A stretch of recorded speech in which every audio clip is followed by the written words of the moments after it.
வணக்கம். என் பெயர் ரா. பிருந்தாஸ்ரீ. நான் 9ஆம் வகுப்பு படிக்கிறேன். அரசு உயர்நிலைப்பள்ளி ஜவளகிரி. நான் இன்று மின்னணு கழிவுகள் என்பதை பற்றி பேச வந்துள்ளேன். மின்னணு கழிவுகள் நமது அன்றாட வாழ்க்கையில் ஒரு முக்கிய பங்காற்றி வருகின்றன. முதலில் மின்னணு பொருட்கள் என்பது என்ன என்பதை பார்ப்போம். மின்சாரத்தால் ஓடும் எல்லா பொருட்களும் டேமேஜ் ஆன பிறகு மின்னணு கழிவுகள் என்னும் பிரிவில் வரும்.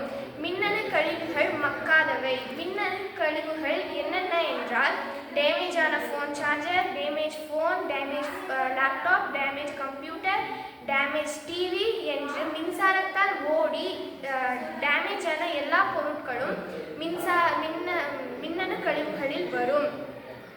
இதை நாம் எப்படி தவிர்க்கலாம் என்றால், நமது இந்தியா வல்லரசு நாடாகி வருகிறது. எனவே தொழில்நுட்பத்தில் அதிகரித்து வருகிறது. எனவே நாம் மின்சார பொருட்களை அதிகமாக பயன்படுத்தி வருகிறோம்.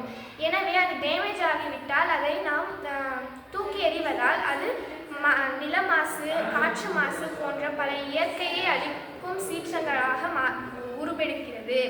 எனவே இதை நாம் அழிப்பது எப்படி என்றால், மக்கும் குப்பை, மக்காத குப்பை என்று தனித்தனியாக பிரித்து போட வேண்டும். மின்னணு பொருட்கள் மக்காத தன்மை உடையவை.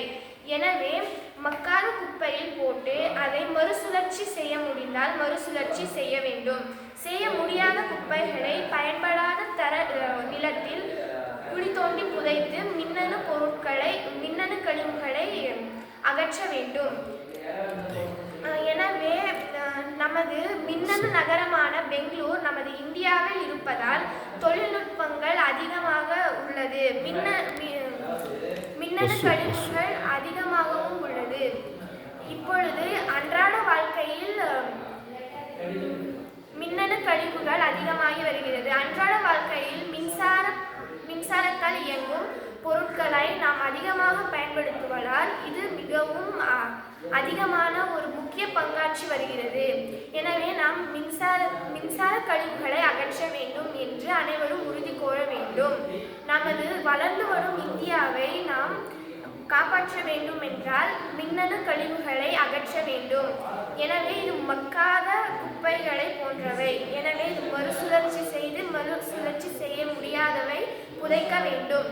எனவே நமது வல்லரசு நாடை நாம் காக்க வேண்டும் என்றால் இதையும் தவிர்க்க வேண்டும் என்று உறுதி கூறுவோம்.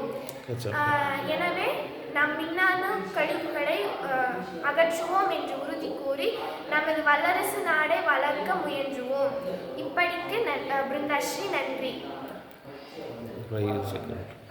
மின்னணு பொருட்கள் நமது அன்றாட